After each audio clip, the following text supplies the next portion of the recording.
Jamie Rubin, one of Newcastle's owners, is dropping transfer bombers or cryptic messages, shall we put it, online. But is there new players coming in? Let's find out right here on Toon Tactics TV, folks. Brilliant from Sham. And now Murphy could take on the shot. Bobby and Sham win!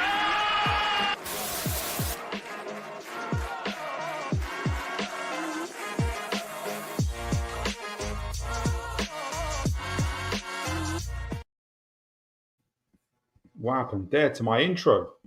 Can you guys hear me? Sounded pretty good to me. Oh, did it? Everything froze on the screen. All right. Well, we're here. We're live. Thank goodness we're here, and we have our special guest, one of our big members of the Toon Tactics community, Bobby Fairview. And always a pleasure to have you on, sir. How are you doing? I am very well, sir. Always a pleasure to be here. Like and subscribe, guys. We need to get this channel trending. Oh, love that. Like, share, and subscribe, folks. Already we've got folks in the chat. Always a blessing to see you. David Barter, God bless you, sir. Philip, he watching the ladies play. Oh, is there football? Is there ladies football going on? I don't know. Maybe I missed it. I think the Lionesses are playing. Oh, okay. No, it's always last minute preparation, David. Honestly, like it's not last minute preparation. That's not true. I was relaxing. Like I was like, oh, I've got an hour to go, and then a couple of things came in and everything else. Like, okay, cool. No, I have to do this now. Jordy, Toon for life. Good to see you. Good evening to you. God bless you. Good to see you in the chat, sir. Jordan, Toon for life. Oh, that's like a blast from the past. Good to see you, sir. Good to see you. David, he must be waiting for the what's that? For waiting for the Scum United to sign in Bomba before he starts. Oh, you can hear me. Excellent. I thought you said you can't. I was getting scared now. Davey Eddie, good to see you. God bless you, sir. Hi, Philip. Yes, loud and clear. Excellent. Good to see you, Aaron. Good to see you, sir. Good evening, Philip and Bobby. Hope you're all well. We're blessed. We're living life to the full here. Adrian Pickett, good to see you, sir. God bless you. Good to see folks in the chat. Jordy's. Big up, David. Big up. Big up to all of you guys. Jordy, to you are more than welcome here. Always good to see you. All right, so let's get right into it, because we're going to talk about, in the first part of the show, guys, we're going to talk about some of the transfer stuff that's been going on. It's all been quiet on the Newcastle front. It's like, and I'm really intrigued. I'll put up the stories. I'll be really intrigued to hear Bobby's view on some of this stuff as well. And we're going to obviously kind of interweave in the second part of the show some of Chelsea's, Bobby Fairview's views on some of Chelsea's mastery of the PSR and what Newcastle can do. So I hope you guys are looking forward to it. But obviously, if there's any incoming news as well, we will try to get that in. All right, so let me make sure I've got my bookmarks on. I didn't have my bookmarks on because already there's and make sure I start off with the right stories. And we're going to obviously tie up other stories and stuff, because Newcastle actually, I don't know if folks know this, but allegedly Newcastle have actually bought a player. He's a young player, but Newcastle actually have bought a player, but with all the kerfuffle or everything going on, it might not look like it. All right, so let's clear up some stuff. Jamie Rubin, he's did his cryptic messages. You got the welcome board. Who's he welcoming? What is it about? It's got people questioning what's going on, but I'm not going to stick around on that too long. I think he knows what he's doing. I'm thinking he better have someone in the next 24 hours. Otherwise, there's going to be some get back to this from what I can imagine. We're going to get back to the story in regards to the young Nicolo Savona, when obviously he's one of the three defenders that were mentioned, or centre-backs that was mentioned by Keith Downey on Sky Sports that Newcastle are looking at. as well. So we're good. Right. The story is right there. I want to clear up a few other things before we get to this story. But yes, this young man who I've actually already got a scout report ready for him, but I just haven't with everything going on. And you know what? Anyhow, he ends up like becoming a Newcastle legend. I'm always going to go back to this time. Like, I've been trying to squeeze him into the show for the past 3-4 weeks. But apparently, this is from Joe Kim, who I think is. Let me just make sure let me go back. He runs he does all things Korean national teams. Got a following of about nearly 5,600 people, and he knows a whole lot about this young man that we're looking to get. And he says, breaking: Park Sung-soo to Newcastle United finalized. Park has made his choice. Journal So Ho Hyung reports Park's move to NUFC is now finalized, with only the official announcement ready and remaining. Now I wonder if that's who Jamie Rubin is looking to welcome. That might be it. I might have just already cracked the code. But I want to get your take on this, Bobby. Now, from the little I've seen, I haven't seen no 90-minute games. I haven't even seen a 5-minute game of this young player. 18 years old, by the way.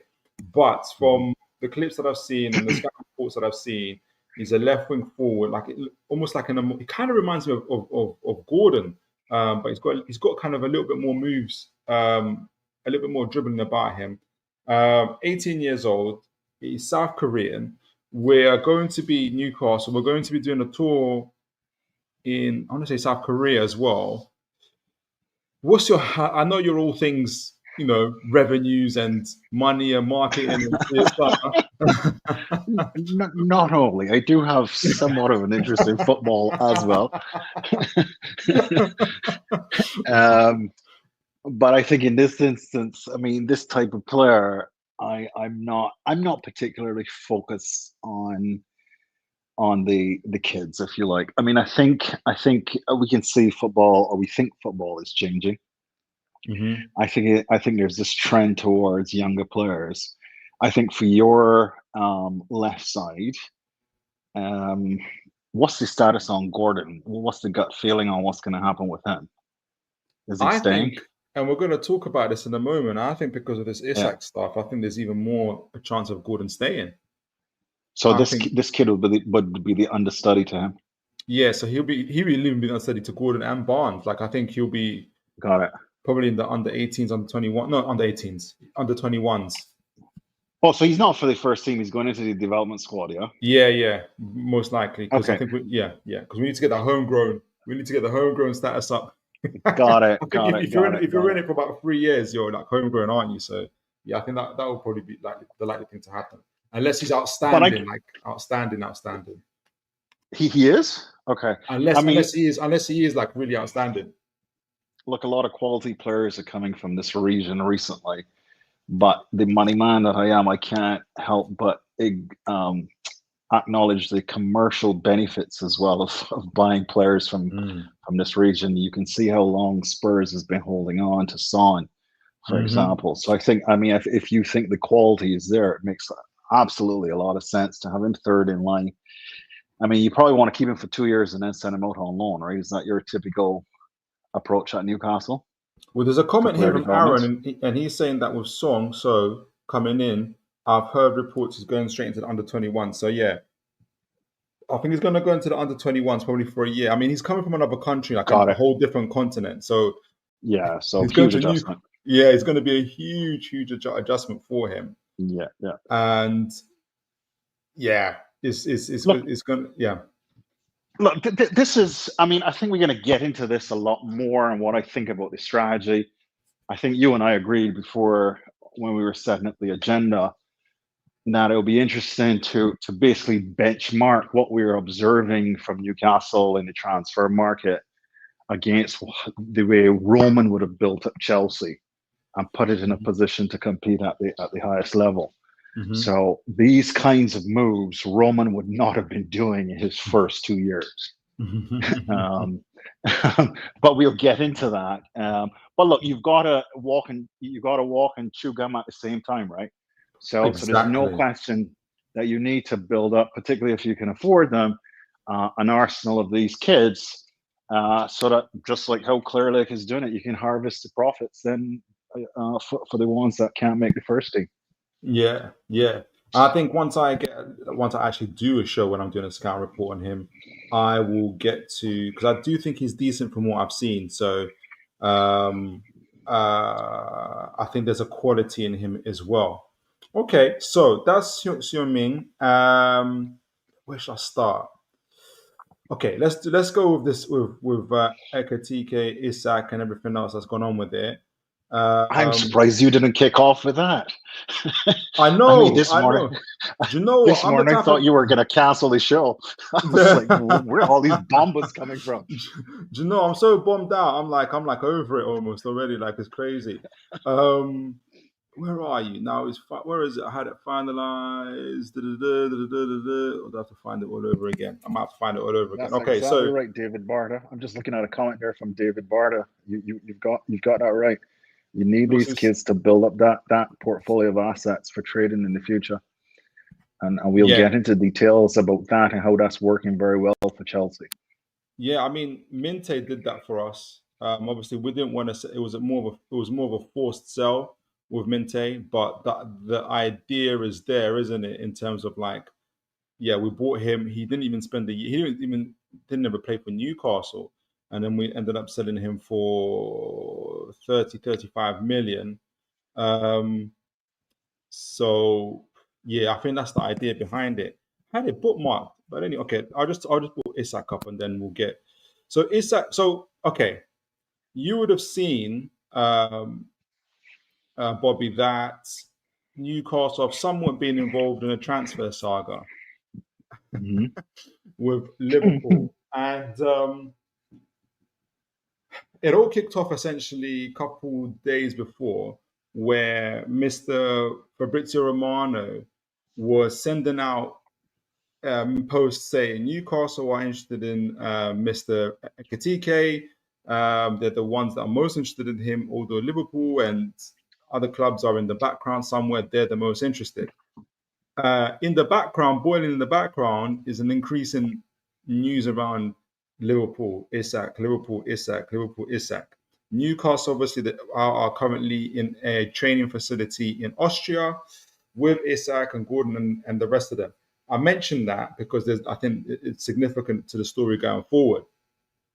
So a day later, 24 hours later, things move very, very quickly. Fabrizio Romano, Ornstein, Julien Laurent, a French journalist, a whole bunch of kind of ITK, Eintracht Frankfurt accounts are booming, saying, okay, Newcastle have moved for Ekitike. They've flown their recruitment team to Innsbruck. It's either Innsbruck, Austria, or something like, or Innsbruck, like, I don't know if Innsbruck's in Germany or somewhere in Germany. That's not too far from our training facilities, to where Mr. Ekitike and his agent are. And his agent, who's some super agent, had also at some point flown to Newcastle. And depending on which journalist you listen to, Julien Laurent had it to the point where we had already agreed personal terms with Ekitike. There was a medical to be booked, just a final kind of payment structuring with Eintracht Frankfurt to go. And from that, at the same time, Liverpool had made a bid, where they said, we've approached Newcastle, but we haven't made no formal offer. But if we were to make a formal offer, it would be something like £120 million. So that's how they kind of made their bid very, very publicly. But they've also then kind of indicated that they want Ekitike. Now, at this point, it depends on who you listen to. Rival fans and fans are saying, "Ooh, Liverpool have stuck Newcastle up. It's like, give me your wife or your money, Isak or Ekitike type of situation. Where either get the striker you already have or get the striker that you already want." I don't quite see it like that, but So yeah, exactly. Big surprise. Exactly, big surprise. I don't quite see it like that, and I'll go back to it. But obviously, the next day, what's happened is, which is today, Ekitike is very much chosen Liverpool. They've agreed personal terms of him. It looks like all that's to be agreed is a final fee with Eintracht Frankfurt, which doesn't seem to be an issue at this moment in time. So it looks like they're going to get their man. But then Newcastle also get to keep our man, which is Isak. So I'll tell you what my conclusion to that is, and I'll get your thoughts in it. So my belief, and the chat will know we talked about this before, is that why I feel that Newcastle made a strategic move, because we initiated this whole thing. We knew that Liverpool were interested in Isak. There was their number one priority, and that Mr. Ekitike was somewhere very, very, very high on their list. Although, and at the same time, our intentions for Ekitike were also very true. We were very serious about him. We weren't bluffing. If Liverpool weren't to go for him, we were going to get Ekitike and play a front two or rotate with Isak as well. But at the same time, we'd have both things. We'd either have what happens now, what's just happened, which is Liverpool would have to give up the chase on Isak and buy Ekitike, or Liverpool would have to go for Ekitike. No, would have to leave Ekitike and put all the eggs in one basket for Isak, which would have been a higher risk because we were just flatly refusing to sell him, and it wasn't coming across that he was pushing for a move. So in the end, Liverpool chose to obviously get Ekitike. So for me and other Newcastle fans, is that Newcastle did a very strategic move. And in kind of boxing terms, you would take it as sometimes when two boxers are fighting, in order to get that knockout blow, you will take a hit in order to get your right hand over the top and knock your opponent out. That's what I kind of think what Newcastle did. But let me know what your thoughts are on that. What was your kind of whole thinking as the whole kind of saga was going through in your mindset? That's definitely a take that I've not heard so far. But before I comment, let me just acknowledge some of the ultras in the chat that I'm familiar with. So Aaron Cainton, David Barta, Adrian Pickett. Is Adrian Pickett a Villa fan? Because he's he's a Newcastle fan. Oh, okay, because those colors threw me off. Okay, so he's a Newcastle ultra. Look, as I told you, I woke up this morning and I just getting the early morning bombas on the likes of Side TV, etc. Yeah. I also would have listened to your show on Tuesday, and there was a healthy dose of copium there in the chat, talking about 4-4-2 and a number of things that we know will never happen. But look, I actually also listened to your presentation on footy Judge Mo. Right. And Judge Mo seems to be committed to a theory that I'm not sure if he's just trolling his good friend Hussam, or if he genuinely believes this, but he certainly repeated it again today, where he feels that Newcastle specifically went in with an offer a bid that they know would have been accepted, and forced Liverpool then to pursue Ekitike, because at the end of the window they could be left with no striker. So because Newcastle is clearly confident that they're going to keep their man, so he was putting forward that theory that Newcastle really was playing Liverpool, and it kind of makes sense. I never thought that Newcastle had any intention of getting Ekitike. I just, the 4-4-2 argument just doesn't make sense to me, and I never thought that Ekitike would go to Newcastle, not because of the Liverpool Newcastle size of club debate that goes on, but more from the perspective of he's going to be an automatic starter at Liverpool, just for pure sporting reasons. From his perspective, he's basically going into an unchallenged position at Liverpool, so it was always going to be a no-brainer for him going into a World Cup year, right? So look, I think there is merit to the footy judge argument. I just look at the broader strategy though and say, well, look, Newcastle has been bidding on a number of players, losing those bids. And there are two issues with that from my perspective, or two things to consider from my perspective. But I think in some instances, they know they're going to lose the bid. So are they, in fact, pursuing some sort of a strategy here to destabilize markets, destabilize the dominoes as they fall so that they can then settle on their particular strategy? So it's really what I wanted to ask you that question. What do you think the broader strategy here is? I was listening to the Toon review today. There are a lot of irate fans out there. There are a lot of Newcastle. I mean, if I were to make an observation about Newcastle fans, they're very protective of their club.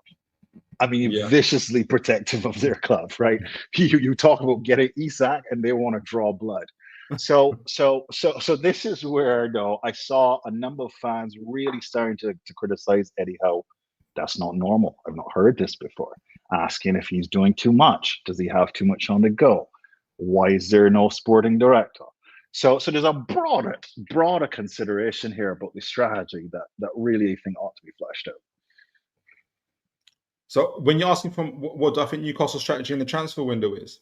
And these bids, these types of bids, forcing people to act, they just forced Manchester United to act on they caused Manchester United to raise their bid just now. This is not the first time that y'all are inflating the market. Do you know what? It depends. I think it depends. It all depends on what media you're listening to. So I don't.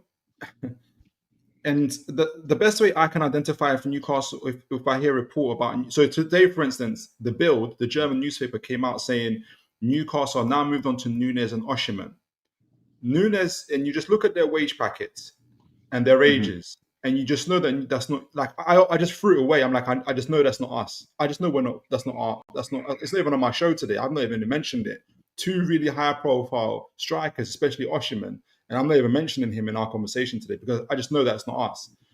So there's a bit of what other teams and other clubs have been using Newcastle's names also to get situations inflated. So even with the situation with Ekitike, when Fabrizio Romano was mentioning Newcastle's name, it was Fabrizio Romano who started it. I don't believe that was Newcastle that was doing that. I think they were talking to Ekitike, but why that news came out was because of Eintracht Frankfurt.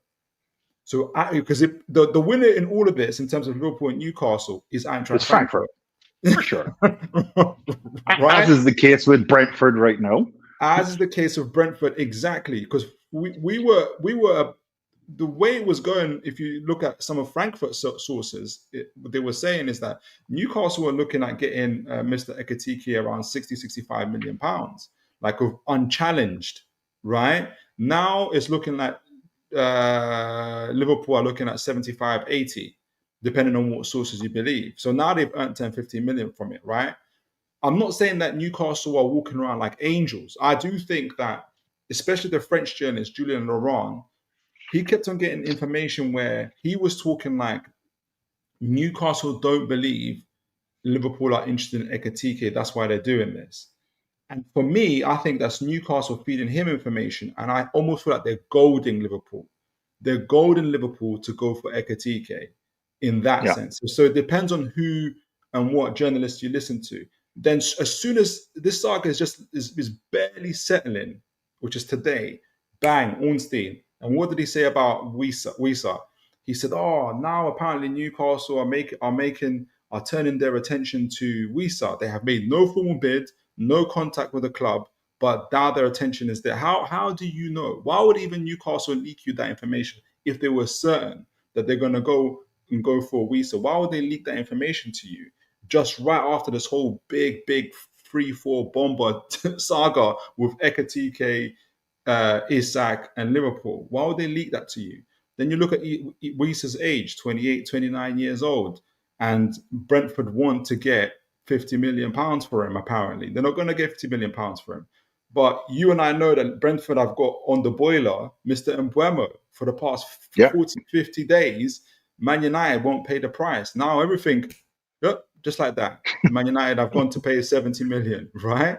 So, but then it's like part of it is, but now the story is Newcastle are getting rejected left, right, and centre. I'm not saying Newcastle aren't getting rejected, but I think what's been inflated is not Newcastle inflating the market, but it's inflating the narrative that Newcastle is just bidding for everybody and getting rejected by everybody. But I think it's indiscriminate buyer. Yeah, you're just indiscriminate buyer, which is not what is necessarily happening from my point of view. So, and unfortunately, that's the narrative that's happening at the moment. So, yeah, I do think that was the tactic though with Ekitike. Although at the same time, like I said, I think they were deadly serious about Ekitike. In my point of view, yeah, go on. I've heard you say that. You were saying that on Tuesday. But there's some level of market manipulation that Newcastle is doing, which is good. Okay.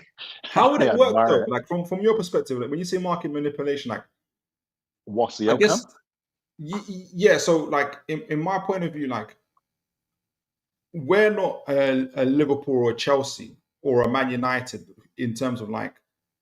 You can just bid straight up bid, and just sometimes your name and your brand will inflate things, right? So how would a Newcastle inflate the market in your perspective, and how would inflate was a terrible word to use? Oh, okay. I should have said manipulate. Okay. And the question is to what outcome? Look, I mean, if you're into strategy and thinking long term about how this window is going to close, and it's just me postulating, right? What I'm observing, and I don't know if it's normal because I've not compared it to other windows necessarily, right? So this is just a raw thought here. Mm-hmm. Yeah. Just looking at my club alone, we've got 15 players for sale. Okay. Mm-hmm. Arsenal has got a ton. Manchester United has got a ton. Mm-hmm. At some point in time, this market needs to be unlocked, and these players need to come out into play. Yeah. Okay. Yeah. So if you are a sporting director looking at pricing, anticipating how to move, and you know that you have a core 11 that can beat anybody in the league, you got time. Yeah. You got time. Okay. Mm-hmm. If the league starts tomorrow, Newcastle is winning their opening game. There's no doubt about it. I don't know who you're playing, but you're going to march out an 11. Well, Villa away. But yeah, I know what you mean though. It'll be good. March out an 11 that can beat anybody in the league. Yeah. So there's no panic. Manchester United cannot tell a similar story. They put out an 11 tomorrow. They don't know if they're going to win. Okay, so that's the difference, right? So this is where I would encourage Newcastle fans, calm down.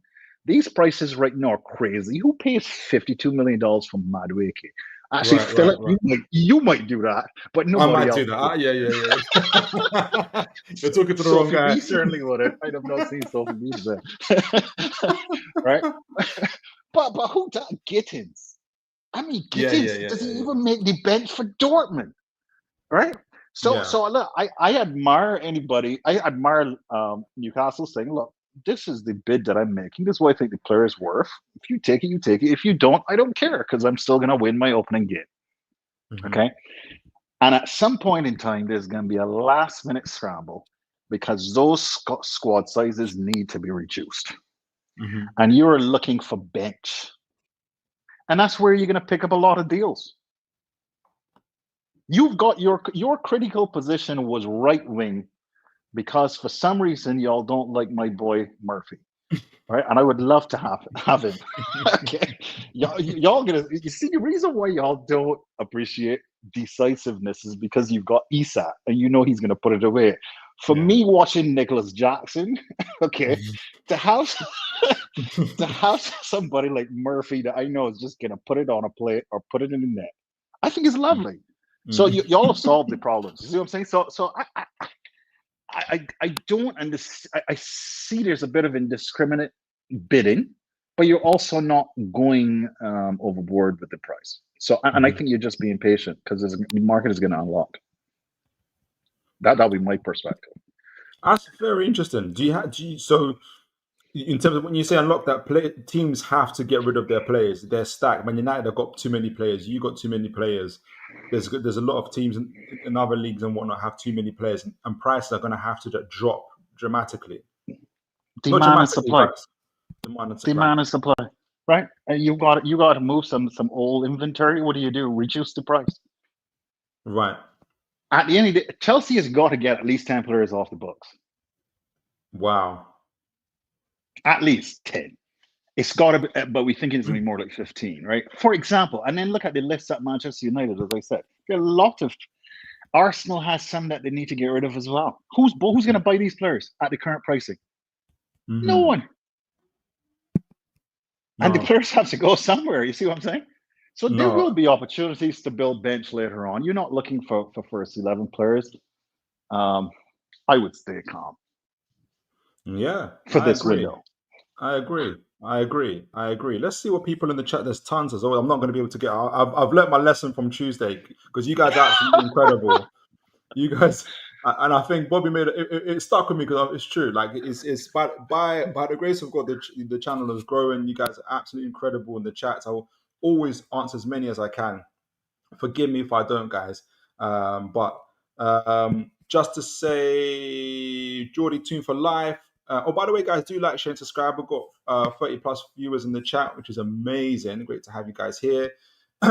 Geordie Toon for life, Philip. It makes Mo, Terry Flewers, and others look rather silly now saying Liverpool will sign Isak when we all know this was never going to happen. Very confident. It's never a guarantee with these things, but I do feel like just on that point is that hopefully if anything we gain from this is that we're not a selling club, or we're fighting very hard not to be. Like that's not what we're about. Yes, Adrian, your money or your wife. I think I got it from Terry Flewers when he was talking about Liverpool sticking up Newcastle for Isak and for Ekitike. I didn't fully agree with it because Isak is contracted to Newcastle. That kind of what was implied from that analogy was that as if they already had Isak. Like, it's not, the contract doesn't matter. A good 3 years on that contract, isn't it? He's just there for the fun of it. Like, who cares? So it doesn't quite work like that. Aaron Kane, if I'm not happy with how the club have gone about our business, from Trafford talking and moving on to the next target, our approach has been awful considering we need 4 players in. Well, we kind of touched on it already, Bobby. Like, I don't know from what I'm hearing you say, has been a bit of a not scattergun approach, but a bit of a bid in here, bid in there approach from Newcastle. But from what I can hear you saying, Bobby, is like there does seem to be a strategy, and that is to wait for the prices to drop in a way.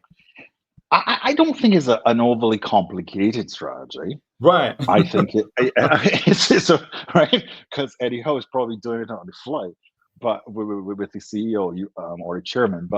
But yeah, I mean, I think when he talks about those 4 positions, though, are those we talking about the bench here, right? So right before everything, right wing forward or right winger. You've got that. Yeah, which we've got now. A right centre back, a goalkeeper, and a forward. But that's bench. The forward is bench, right? That'll be bench. That's the tricky one. Right. Yeah. That's what the Ekitike thing kind of threw me because it sounds like we are looking for someone to be there. Because imagine, okay, say it's a bluff on Ekitike. Imagine he says yes.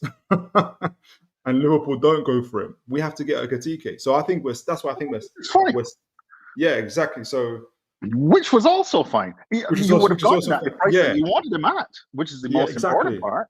Exactly. And you're playing enough games next year that you want to know, particularly in high-level competition, if you want to run deep into the Champions League, when Isak does pick up a niggle, and he will, you want that quality to coming off the bench to start to replace him if you have to. Yeah. So yeah, you take it, but at the right price. You're not doing the Arsenal thing and paying 52 million for Madueke. Yeah, I also think that this doesn't really happen the way it's happened if Liverpool weren't that desperate to have Isak now. I think what Liverpool fear is, which is what's going to happen, at the end of next season, Bayern Munich are going to sell up with Kane. Barcelona are going to retire Lewandowski, and you're going to have these other big heavyweights now saying we need to see Lamine Yamal play with Isak, or we need to see Elise play with Isak. I think they're going to be trying that. So I think it's going to be a lot harder competition for them there.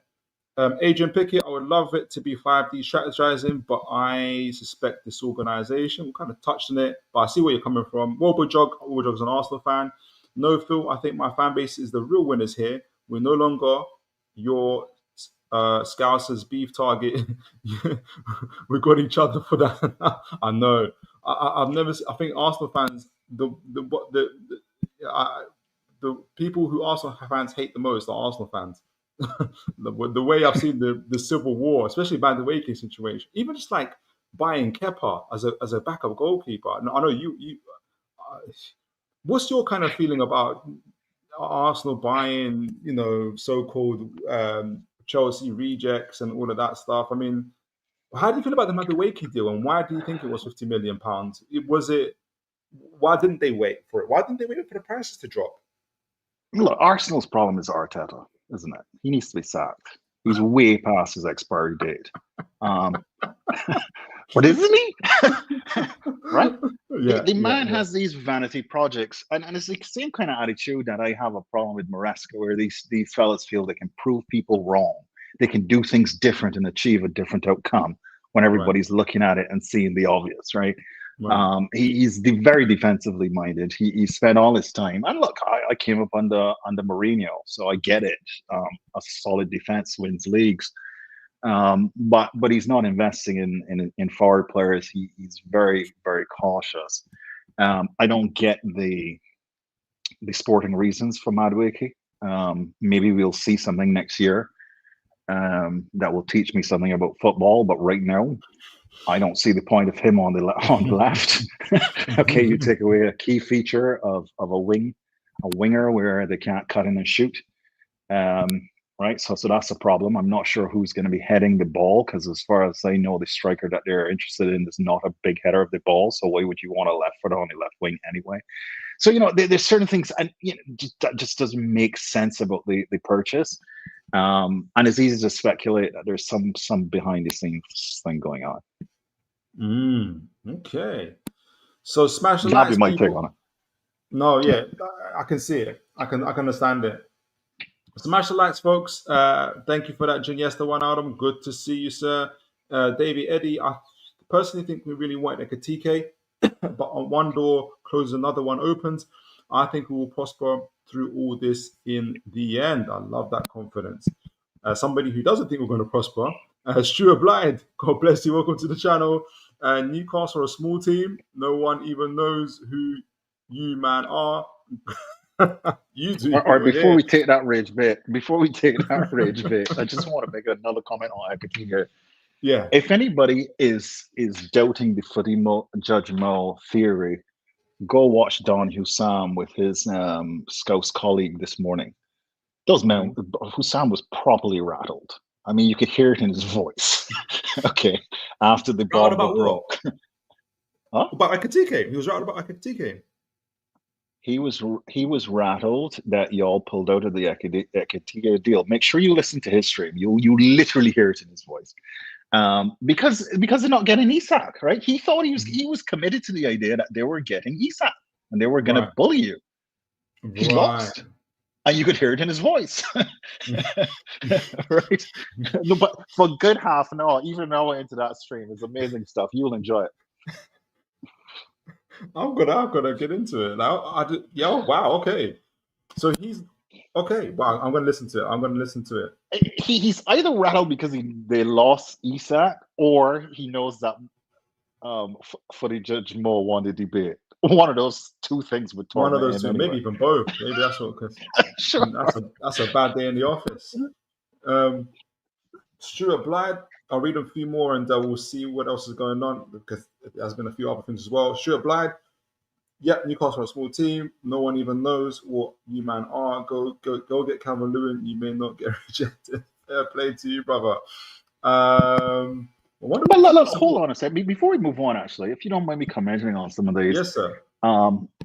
look, you laugh at Calvert-Lewin, right? And this is part of where I keep asking the question from a Newcastle perspective, what would Roman do? And I'll tell you right now, Roma would not be going after these kids as bench players. Roman went and he got experience. Newcastle is a new team in the Champions League. Managing these two competitions has been challenging for you in the past.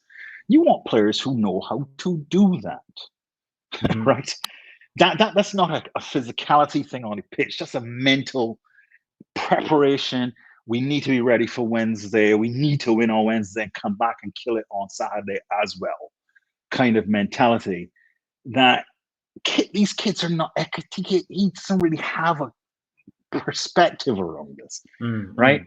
And Calvert-Lewin is a bad example, but why not go for Guirassy? Okay, yeah. Is it a Dortmund? Yeah, right. Boniface. These are players late 20s. Obviously, doesn't fit this new trend. But Eddie Howe is not one of these systematic managers.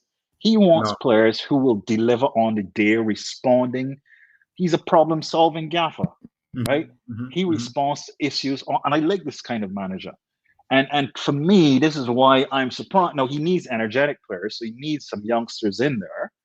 But you know, I wouldn't laugh at Calvert-Lewin. I mean, he doesn't have Champions League experience, but I would pick up a Jamie Vardy even. No, but Isak might learn something from Jamie Vardy. So,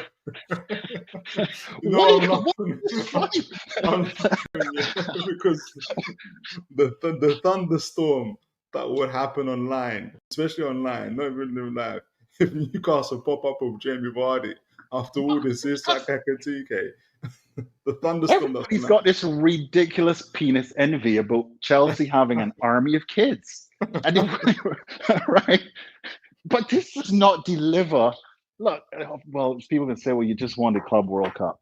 Excellent achievement. We loved it, but we only played one serious game, right? And we played it very well, right? But we need some experience, man. I would not laugh at Jamie Vardy.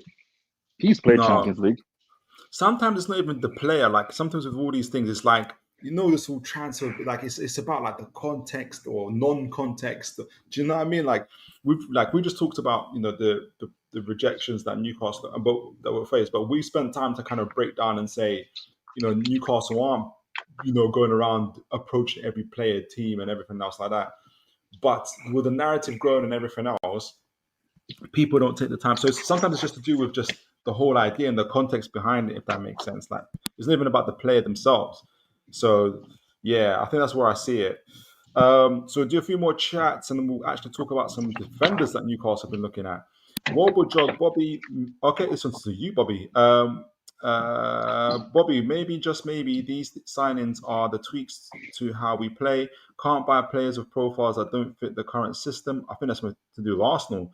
Unless you, because he's an Arsenal fan, unless you plan to tweak the said system to suit them, surely, no? So he's asking you, obviously, I think this is in relation to Madueke going to Arsenal. Yeah.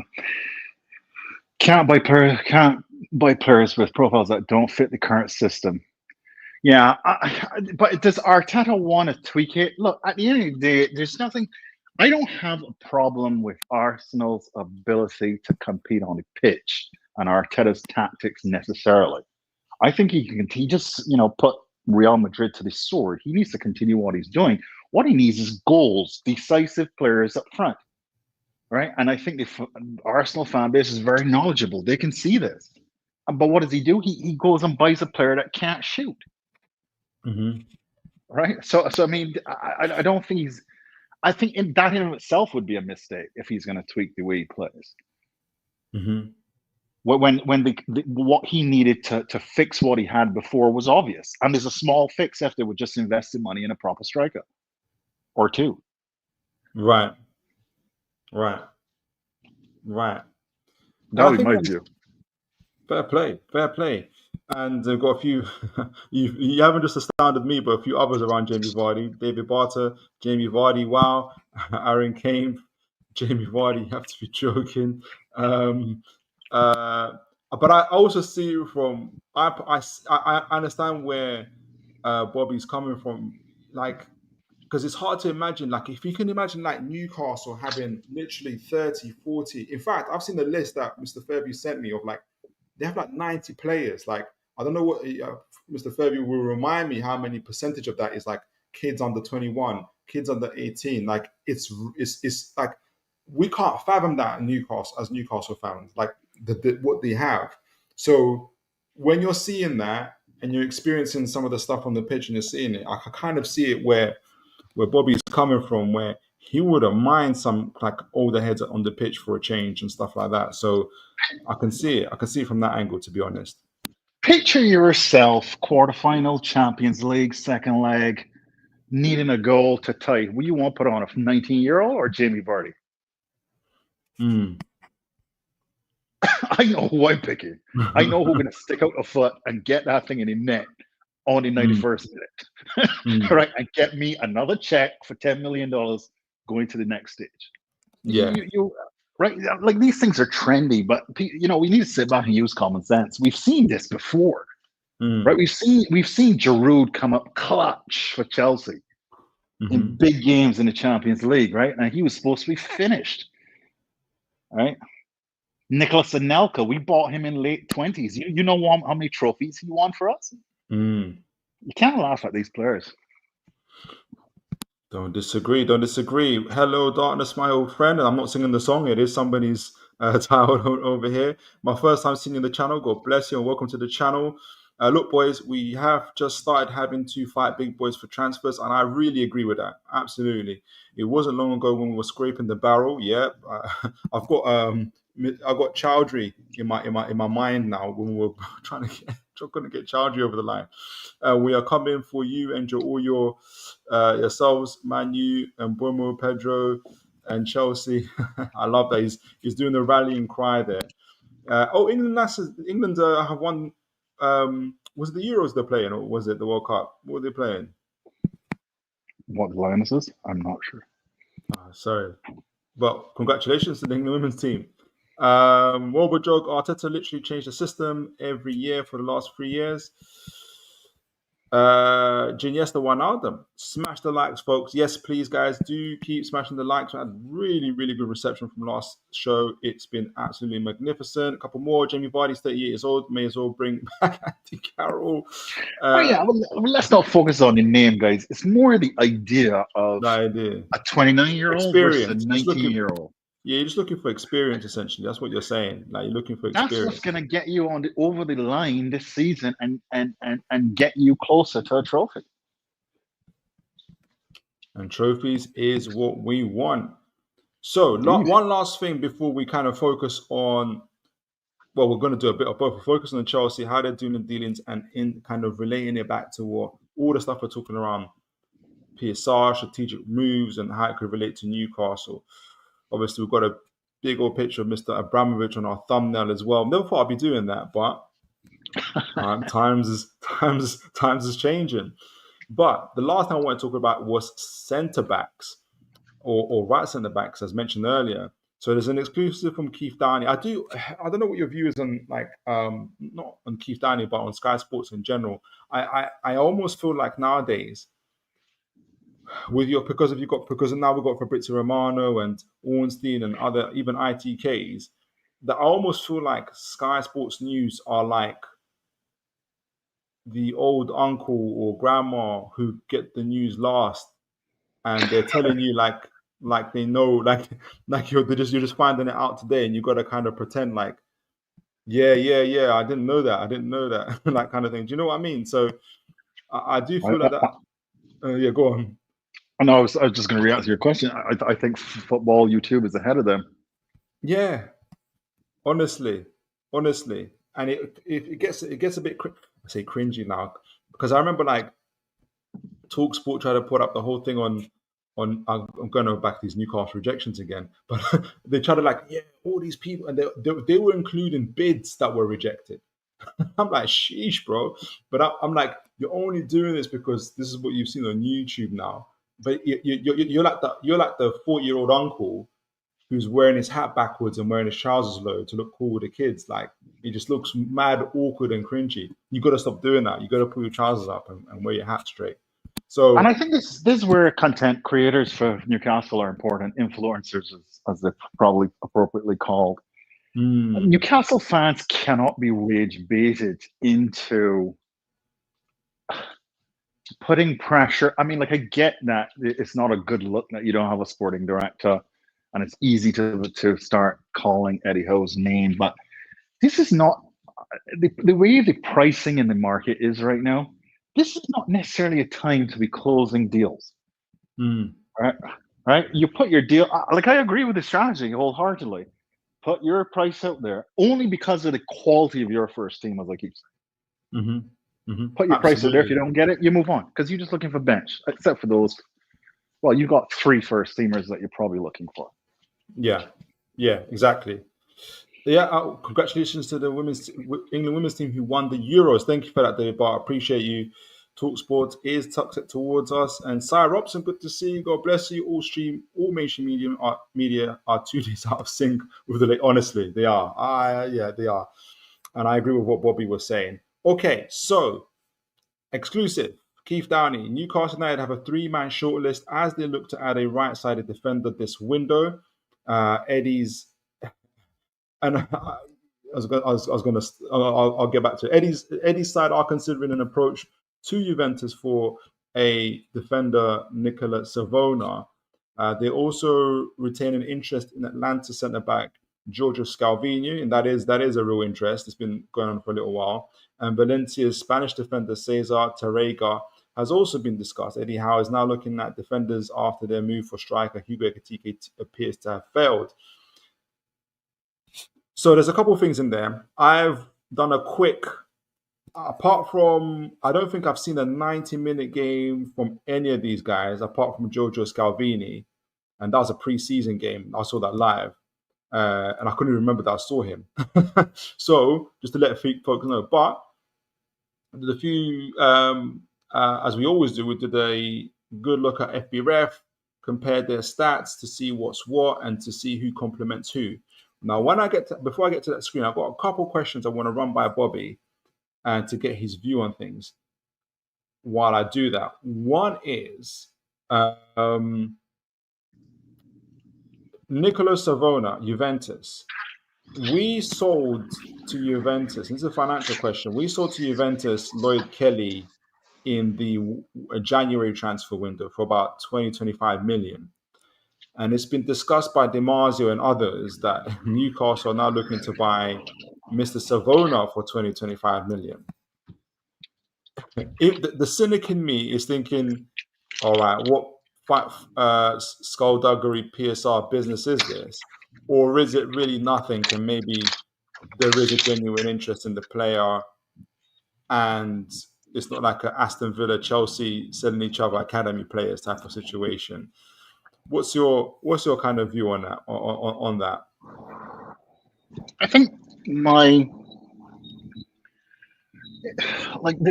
are a number of beefs that I have right now where I think PSR is actually not a relevant discussion any longer, which kind of throws the Newcastle debates upside down, because I think there's an impression in the fan base that a lot of the transfers are constrained by PSR considerations.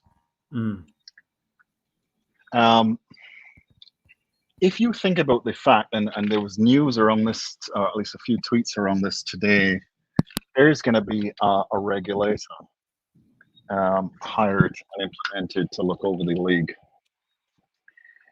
And once that regulator is in place, the loopholes that Chelsea has been exploiting will go away, which means that there's just a window of opportunity for Newcastle to implement its sponsorship programs, etc. And they need to do that rapidly. So I think personally that anything that they're doing right now is a legitimate transaction, but at the price that they want. Because I do not think that Newcastle is concerned about PSR. Yeah. All right. Love the answer because not concerned about PSR is my favorite word right now. So Aaron Kane, when you think about Savona's profile, which leads us a lovely segue to there, Savona's profile and attributes, he reminds me of Osola when we signed him for his rare attributes. I wouldn't be against that signing. He's tall, physical, and room to grow. And actually, when I was reading up about him, I didn't realize that Man City and others had actually put a bid for him in January. I want to say a little bit earlier. Guys, correct me in the chat as well. So there is something about him. So right, did a little look on strengths and weaknesses. And guys, by the way, PDF, look at that. It looks good on the screen. You have to see all my funny stuff everywhere else now. I feel like I've moved on in life. It's taken me like 450 videos or something like that to get here, but we are here. Player comparison. So I've compared Nicola with Terega. So both of them are actually internationals for their countries. So Nicola Savono plays for Italy under 21s. Terega plays for the Spanish under 21s. Both are massively tall, very young. Both are 22 years old. I compared their stats together as well. I ignored one of the centre backs, Scalvini, because we already know about Scalvini as well.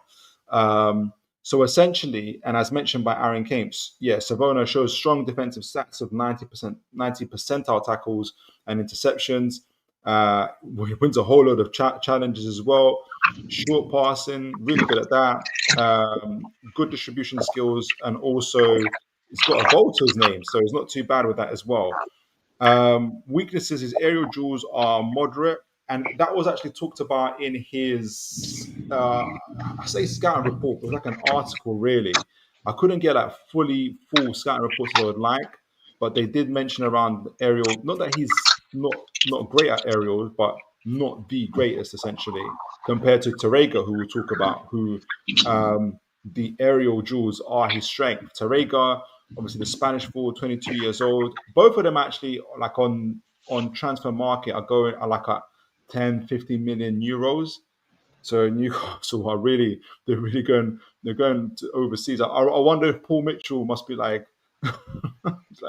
thinking, finally, it took me leaving for him to get there. So Terega excels in aerial duels.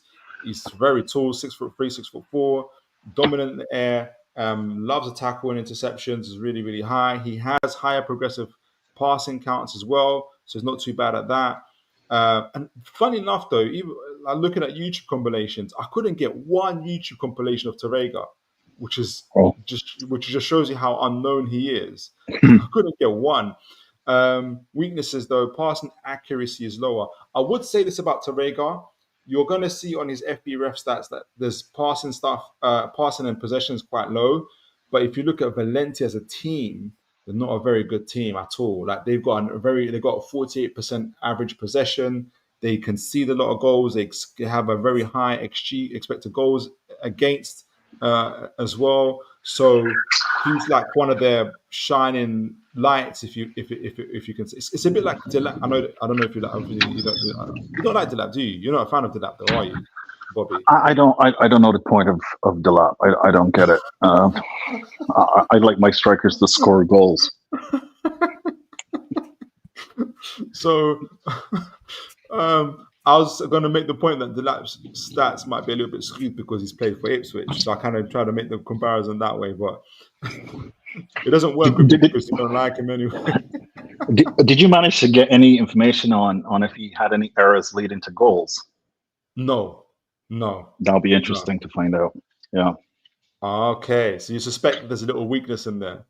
Well, no, but I mean, just given the amount of pressure that he would have been under in that defense, if you can get some information on if he had any errors leading to goals. For Terega. Yes. Oh, right. Yeah. That's a great question, actually. So, okay, that's a great question. That's something to look for, actually.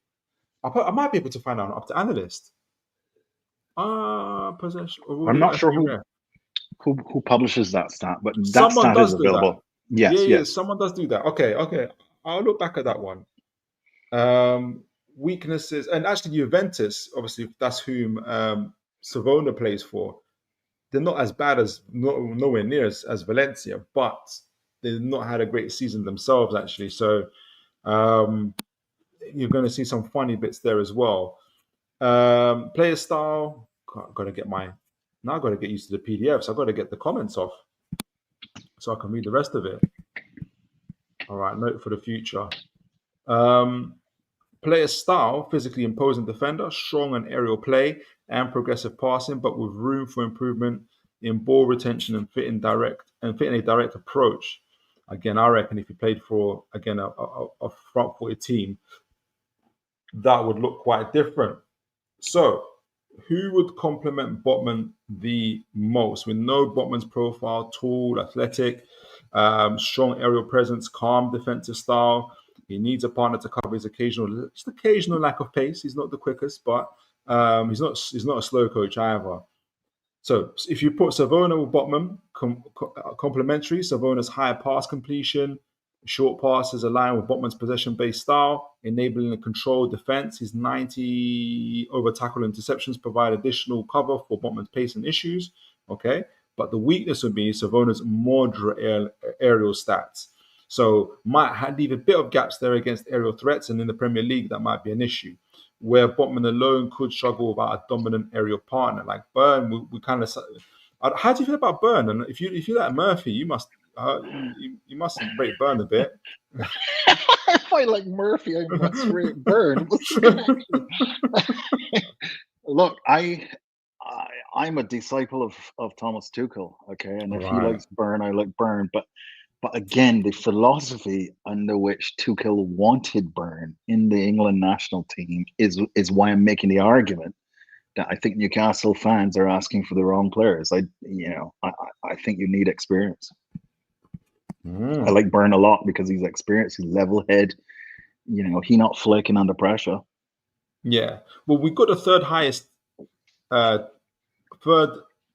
highest average age in the league. So we're the third oldest team in the league. Right. Yeah. So we need to. I think we're trying to reduce it, but I know what you're saying. Absolutely.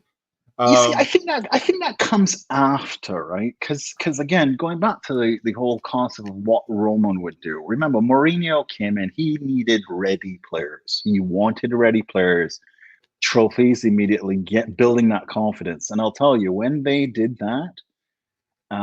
That then set the platform for Chelsea to fill in. If you think about the fact that we consolidated the team, built it up, won trophies, then we had our Cobham Academy then built out a good 7 years later.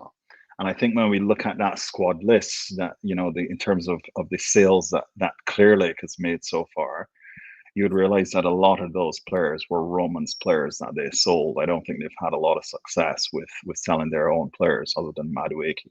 But that's because Arsenal do what they do, right? So, right? It's going to be Arsenal. I mean, who else was bidding? Well, if it was up to me, we would have been bidding. But no, nobody else was bidding. Exactly. Nobody else was bidding. That's true, actually. That's what made it. That's what people questioning it, honestly. But I think the point is, this is why I like your age profile so far for this stage of development that you're in as a club. Yeah. You buy those kids afterwards. Yeah, you establish the base, the winning mentality, the culture, the expectations. Then you bring in the kids to come in and learn under that. Well, at the moment, so we're talking about really young centre backs, 21, 22 years old, but we've got Fabian Shaw and Burn. So do you know what I mean? So like you said, we've got a platform for them to go on. We're looking at a goalkeeper. Trafford is about 21, 22. But we've got Nick Pope, so it's okay. Like we're looking for maybe very young forwards. We've got Isak. We've got. Do you know what I mean? So it's fine. I get for your backline for sure. I think these are good targets for your backline for sure. Because you've definitely got that experience at the back. Exactly. So Torreira, a little bit different from. Again, I got to get used to these comments now. I got to get used to these PDFs. It's different. The comments come up with it. All right. So let me just take it off one moment. get myself back on it. Tarega with Botman complementary. So Tarega's aerial dominance pairs well with Botman's height, forming a strong aerial barrier. His PRGP adds an attacking dimension. What's that? What's PRG? Progressive passing, complementing Botman's build-up play. Okay, that's good. So the only weakness is Tarega's lower pass accuracy. I do think that's because he plays for Valencia, but again, I have to see the guy play. Could disrupt Botman's rhythm in possession, and his 86 tackles might not fully. Might not fully. Can't see the last word there. Something must not work essentially. But I think Tarega is the final winner. I think they do think that because of his aerial presence and his ability to tackle, or tackles and interceptions, he would be a better complementary player to Botman. But I think, and it's going to be funny me saying this after going through all of that, I don't think Newcastle are going to get any of these players. Tell me why. That's interesting. I think a big thing of that is he went to Sky News. I think that's a big thing. I think it's a big thing for me that he went to Sky News. And because they're so late, and that already put me off. One of the players is injured. I don't know. I think it's Savona, even though it's for a month, but he's injured. Right? Got it.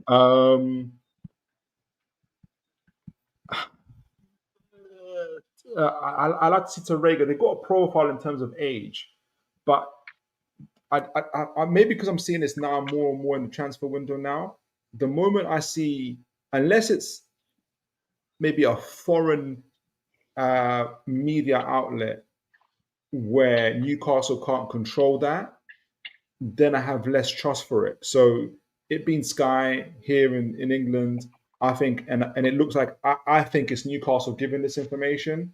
I think, it's not real. I think it's another kind of, I don't think it's any of those guys, if that makes sense. So that was it really. Like the whole reason why the Ekitike news came out, in my view, like I said, it was because Eintracht Frankfurt made it come out, essentially. So yeah, I guess I'm deeply skeptical about it is what I'm trying to say. So, but that's the players, that's the guys that we've got there. They've all got super low wages, most of them as well. Very, very young. I think, again, I didn't mention Scalvini in this because, well, actually, Scalvini and Savona, to be fair, Savona Di Marzio was saying that Newcastle initiated talks. We'll see if Savona was worth 20 million, and then all of a sudden Napoli have to come in and buy him for 40 million. We know who caused that problem. Once again. So I'm like, sheesh. So we'll see where that goes.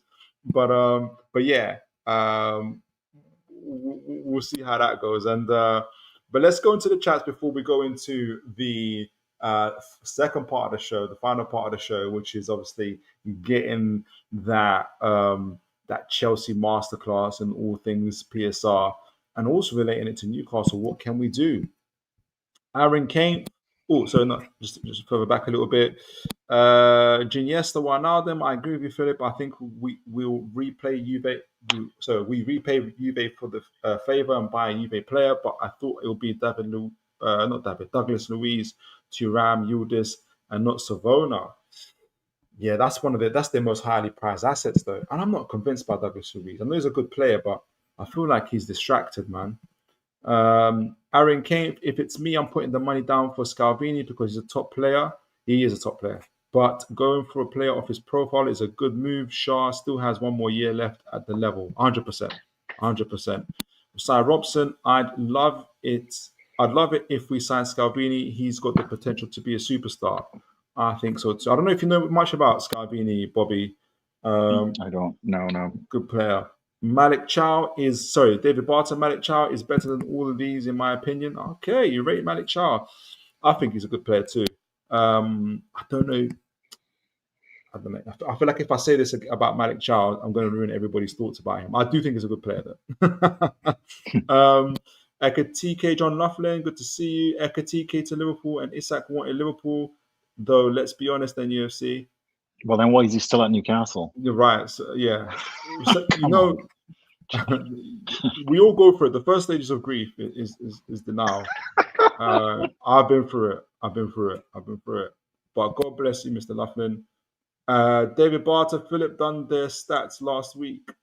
Who's that? Did I do their stats last week? Couldn't have been Tarega. Oh, Scalvini's. You're talking about Scalvini's? Yes, I did. If I did Scalvini's, yes. Isak didn't want Liverpool. He did though, mate. We're a big. Oh, okay. That's okay. It was doing that bigger club stuff. No, I get it though. I understand. Cy Robson, if Isak wanted to go to the, okay, we're still. Okay, I'm going to ignore that. Not ignore it. Like I think you guys are having a debate amongst yourselves on that one.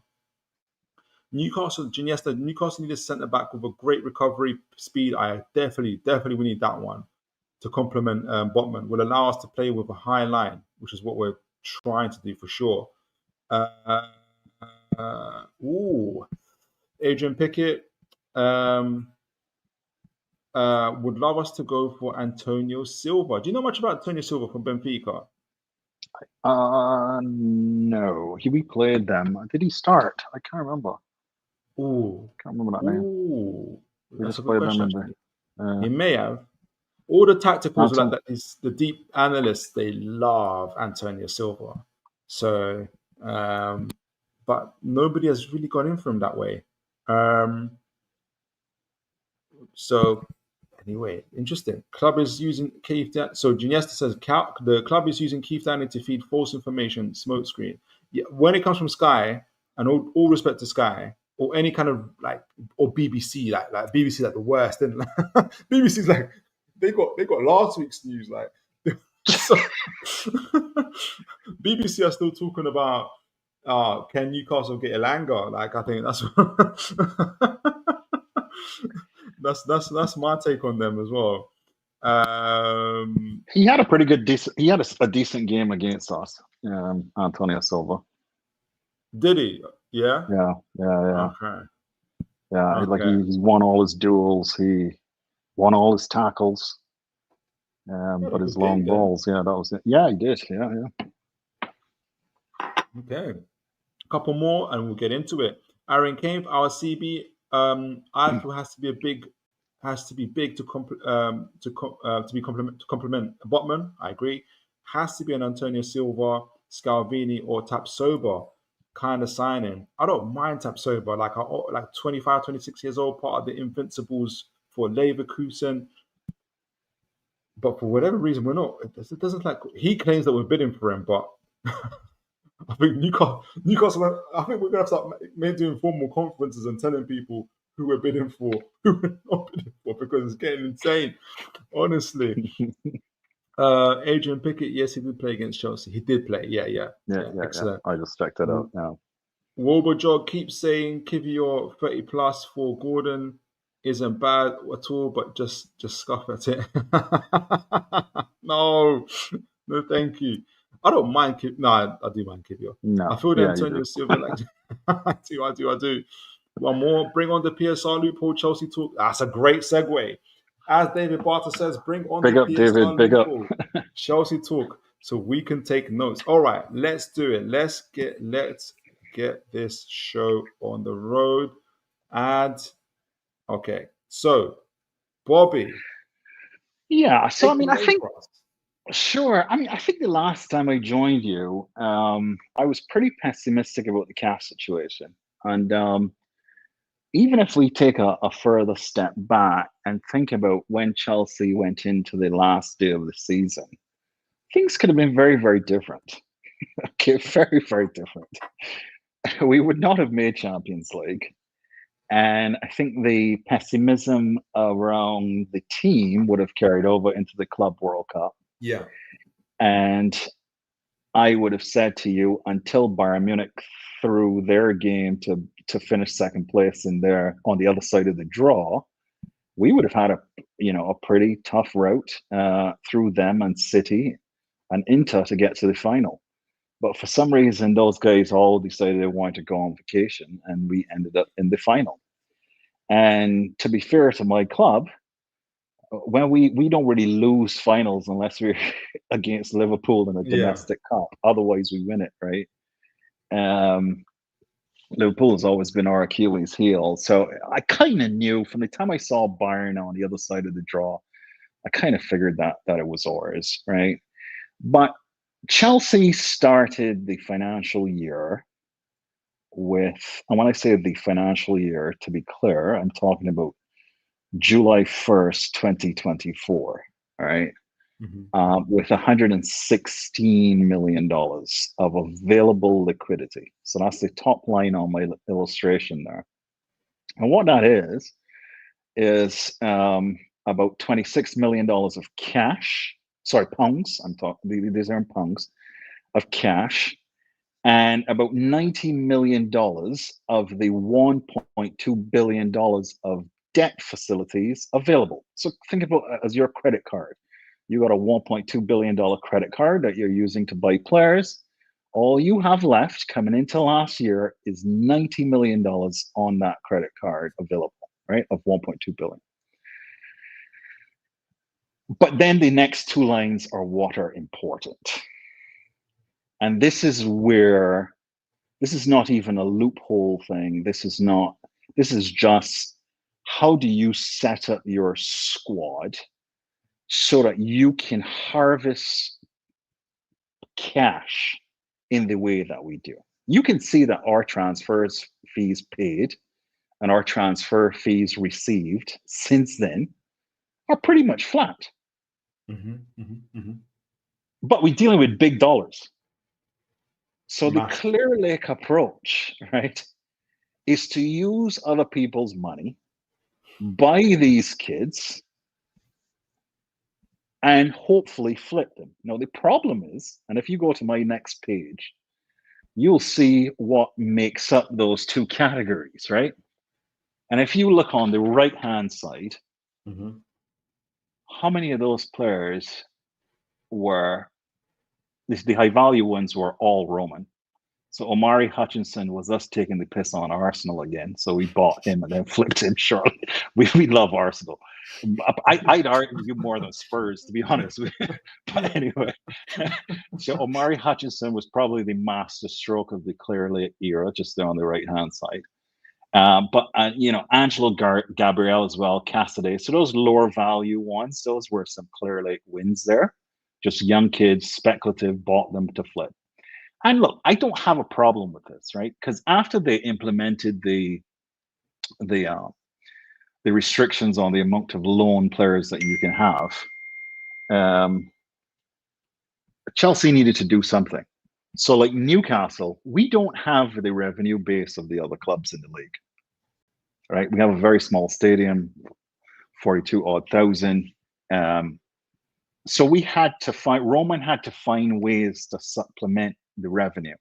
And therefore, having those kids come through Cobham, buying those young players, sending them out on loan, that generated a significant amount of loan fees that supplemented our revenue. And that supported a lot of Roman's PSR compliance. PSR is not new, by the way. It's been around for a good 10 years. So he, they got aggressive with enforcement more recently, but 2016, etc., both UEFA and the Premier League had profit and sustainability type rules in place. So he had to run that loan program to generate those loan fees and then sell those players again to generate revenue. Clear Lake is doing something different. They're trying to fit into the new paradigm. It has to be a more brazen buy to flip kind of strategy, and it is necessary. And I think from a Newcastle perspective, given the size of your revenue, et cetera, and the need to grow that, this is something that you'll need to focus on. So I think this is where the spend on that kid that you started off the stream with, I can't remember exactly. You're right. You need to build up an inventory of these, right? Now we're going into a different cycle now, where we've got 10 to 15 players bought by Clear Lake that they now need to sell. So Madueke was the the more high profile one recently, but Jackson is going to go, and Cuckoo, etc. Right? But I just want to give you this picture to show, look, Chelsea looks like if they're moving mad in the market, and they are. It is a very high risk strategy. Okay, you have to have the capital base to be able to support a Mudryk going to Ukraine and drug testing, and you have to write off 60 million of losses. Okay, because he's an automatic write-off. All right, so you overpaid for him. You put him on a nice long contract, so the amortization is minimal. So you got a nice fat book value right there that the auditors are going to say it has to go. Okay, so you take these risks, but at the end of the day, Chelsea looks as though it's doing crazy in the market, but guess what? We're basically running a balanced sales book, if you like. Yeah. So I just wanted to share this slide to give folks a perspective. This is potentially what you want to get to, but it's a tricky thing to do. To keep all these players motivated, et cetera, in this environment. I don't know if it's sustainable. We'll see. Well, I was gonna, on that motivation point, I'm gonna bookmark that because I was gonna come back to it. There was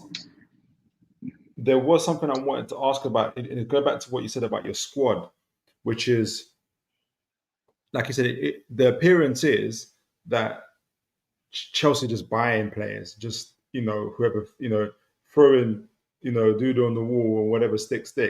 But if you kind of break it down, like you kind of see that there is a method to what's happening.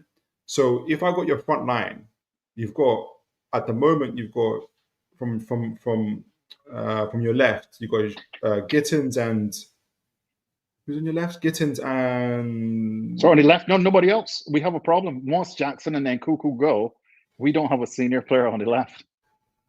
So you're serious about Cuckoo leaving? Like that is happening then? I did. He's definitely for sale. Yeah. And this is where the high risk piece of it, we can get into that, whether or not they can get these sales done, which is a different story. Why do you think you can't get like those sales done, especially like Nicholas Jackson? Because you see, Nicholas Jackson's potentially for sure. I don't know if the other fan base, people might learn from Arsenal, because the way those fans kicked off at buying a Chelsea player, I think that took $10 million off of all of our players. Okay, right. Because no buying club wants to deal with that. I mean, we have a terrible reputation. I look, the sustainability of what we're doing is yet to be seen, because I feel as though rival clubs will stop buying for these kinds of reasons. Like, people aren't stupid, right? They know that when you buy a Chelsea player, you are helping us do this.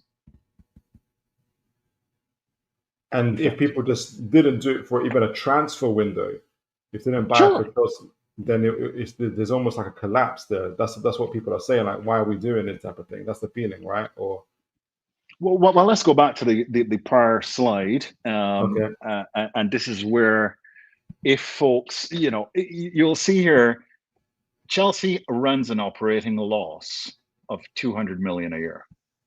So that's core. So our accounting loss is around $500 million a year. That includes amortization and interest on the debt. But when you look at core earnings from football operations, from gate receipts, from sponsorship, etc., we run a $200 million pound loss since Clearlake took over, which is significantly more than what Roman was running as an operating deficit. So coming into the transfer window, the owners knew that they were already in the hole by 200 million, but still then went out and bought a number of players, having pocketed money from sales before. All right. What they would not have known is that we were going to qualify for the Champions League. So going into the last day of the season, that $43 million may or may not have existed. Sorry, pounds, I keep saying dollars. And then the big bonanza was this Club World Cup revenue, right? So you can see immediately that if you come right down, so what we call, see this investment in the Chelsea women's team, 13 million pounds. That is Serena Williams' husband. Yeah, I saw that one. Yeah, so as a starting point, $13 million doesn't change the picture of a company that burns 200 million pounds of losses a year. Okay, so you know it's not a commercial transaction. What they're doing here is effectively validating the market price that Bowley picked of 200 million pounds to value the team by getting a third party to come in and take an investment at that market price. It basically established it as a valid price that couldn't be challenged by the auditors or by the EPL. So that was almost like a flag transaction. Am I making sense? Or you want me to put that a different way? Yeah, that went into Sure. So, and I think Aston Villa did the same thing, right? Nobody in their right minds would have looked at the sale of the Chelsea's women's team for 200 million pounds and considered that a legitimate transaction. Yeah. The most expensive women's professional footballer just traded for £1 million. Mm-hmm. So having stripped out all of the fixed assets and only transferred a squad list of names that at most one of them is valued £1 million. Tell me how that is worth 200 million pounds. It is nonsense, right? The auditors would never have supported that valuation.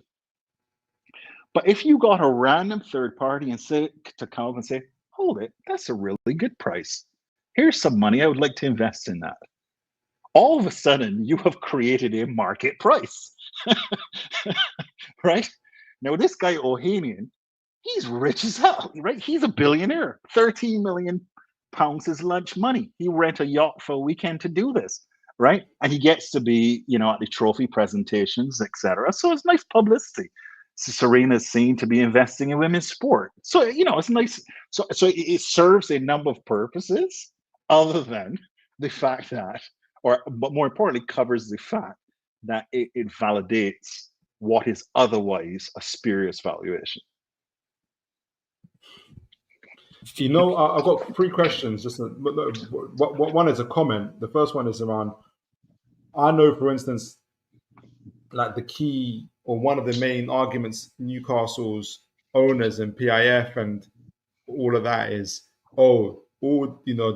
the Saudi royal family owns all these clubs and the government and everything else like that. All these sponsors, the uncle cousins are sponsoring each other's the football clubs and stuff like that. It's an unfair advantage. But what you described there through Ohanian and Serena Williams, and I'm sure they have lunch with Mr. Bowley and Egbali.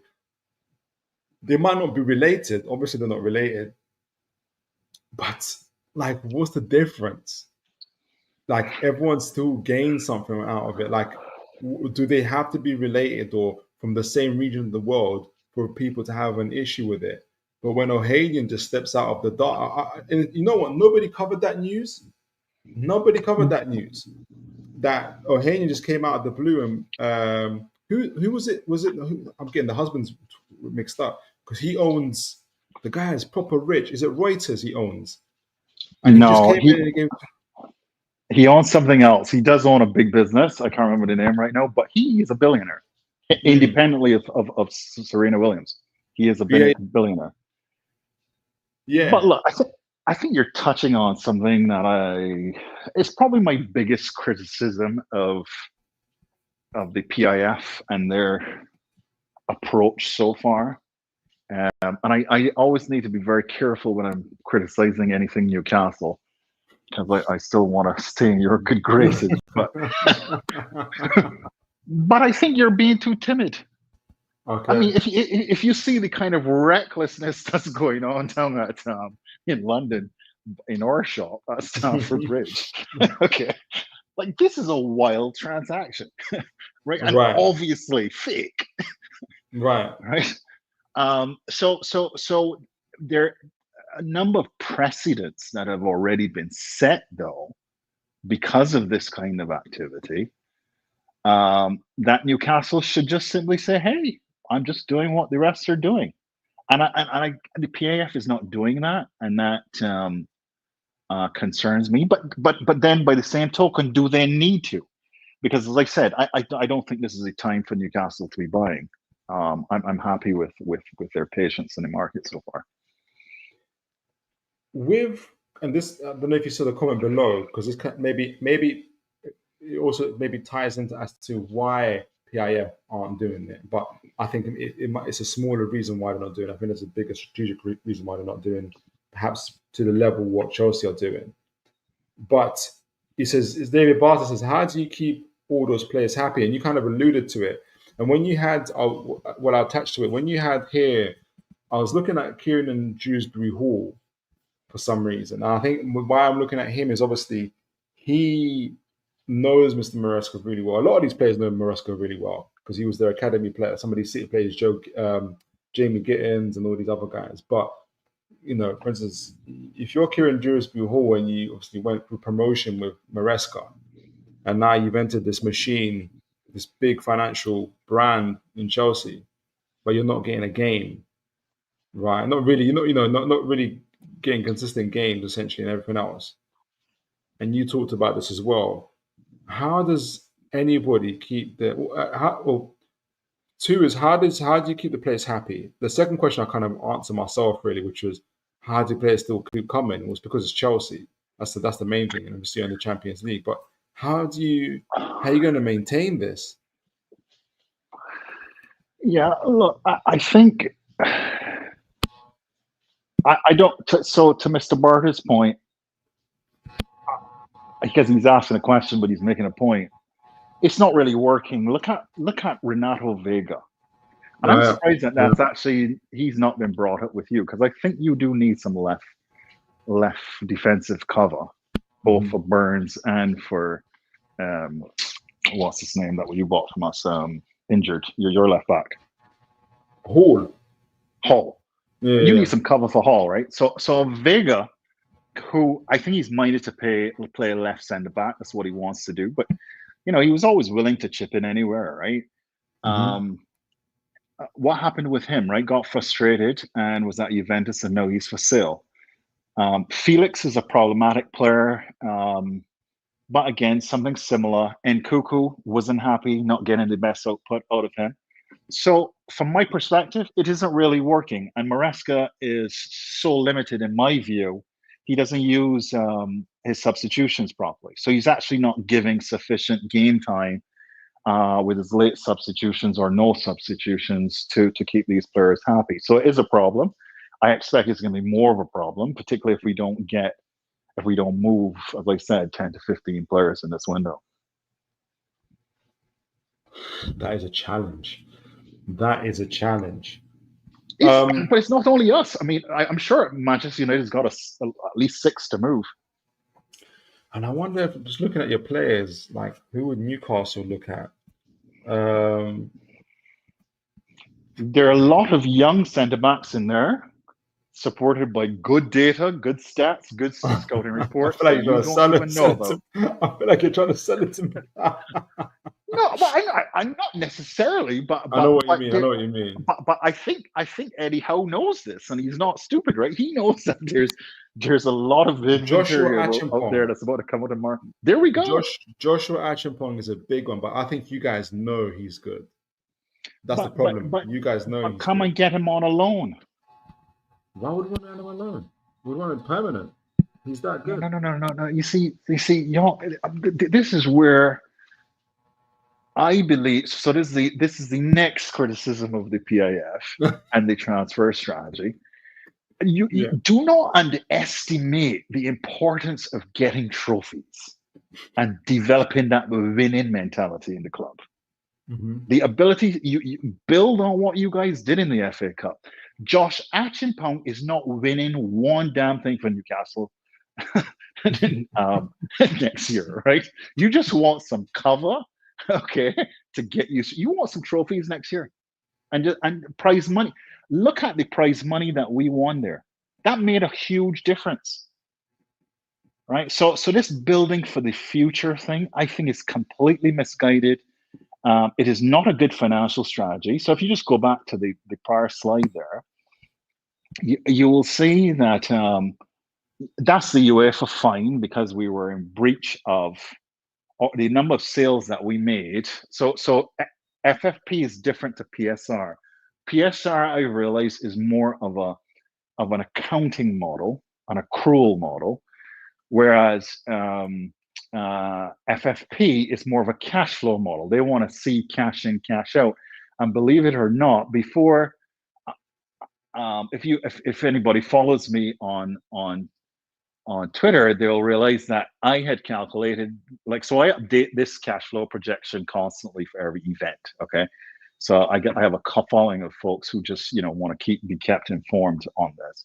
And at the time that fine was announced for because of our £60 million deficit, that's actually the same number that I had calculated. So it's pretty. So they have a cash flow model. And if you strip those two sets of prize money out of this analysis, you would see how that positive 31.9 million of projected cash becomes negative quite quickly. Right. So Chelsea would have been paying fines for the next 5 years, at risk then of being thrown out of UEFA competitions because they would have been running a cash deficit had it not been for this prize money. Right. Prize money is so important. Prize money is driving Liverpool's spending right now. They made £180 million in prize money just in the league alone last year.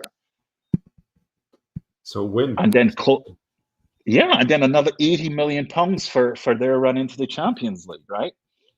Prize money matters, and kids are not going to get that for you unless you get a clean side of a draw, like how Chelsea did, and you walk straight into a final, which doesn't happen in the Champions League.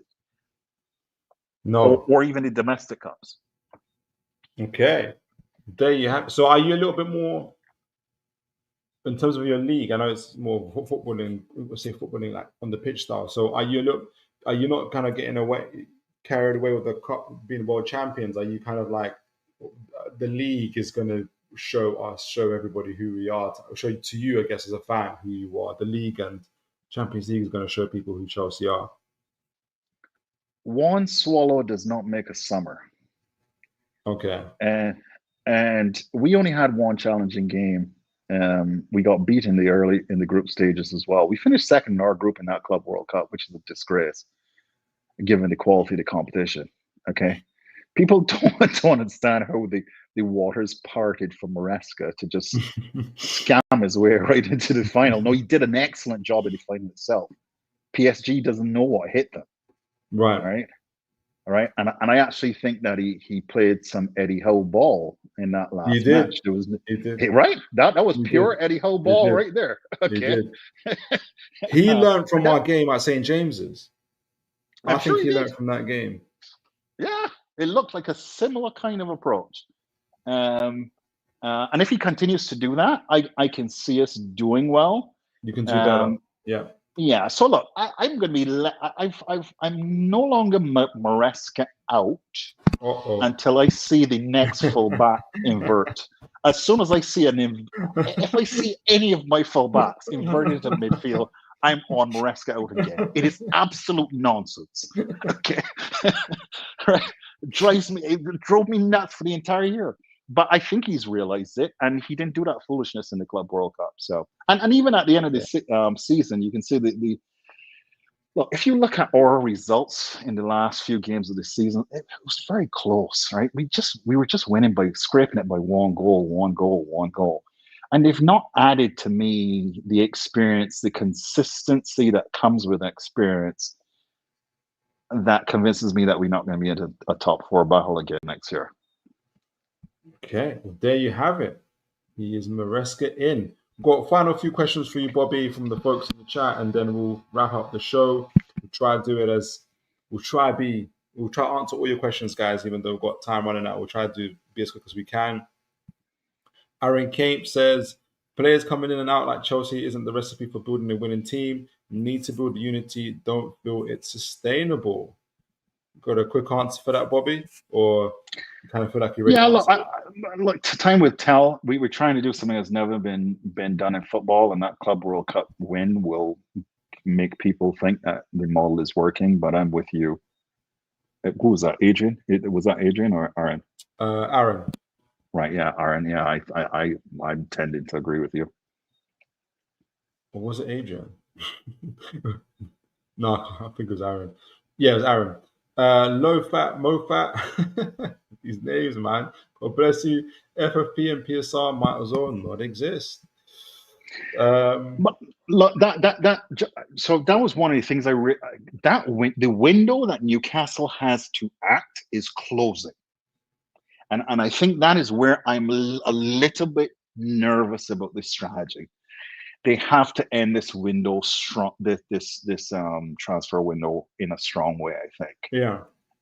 So true. I do agree with waiting, but they've got to get the players that they need by the end of it. Otherwise, if I were a Newcastle fan, I'll be questioning their ambition. No, I agree. Well, I wouldn't. In terms of, I agree they need to get the transfer window right, but I'm not quite questioning their ambition in terms of because of what I've seen so far. We've just bid 60. We just bought a right winger for 50+ million.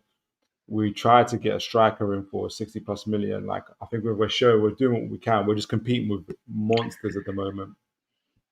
Look, so I know we want to move on to points, right? But yeah, to some comments, right? But look, here's the thing, right? What would Roman do?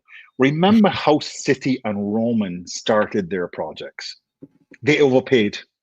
They showed intent. They came in. I need to build this squad. It needs to look like this. I'm getting the players at whatever price. Clear Lake more recently has come and done that. Now, the difference between Clear Lake and the PIF is that Clear Lake borrows money at a 10% interest rate. The PIF finances you for free. Mm-hmm. So with that kind of leverage, you are able to build up this flip for profit model, build a base of players to supplement your revenue.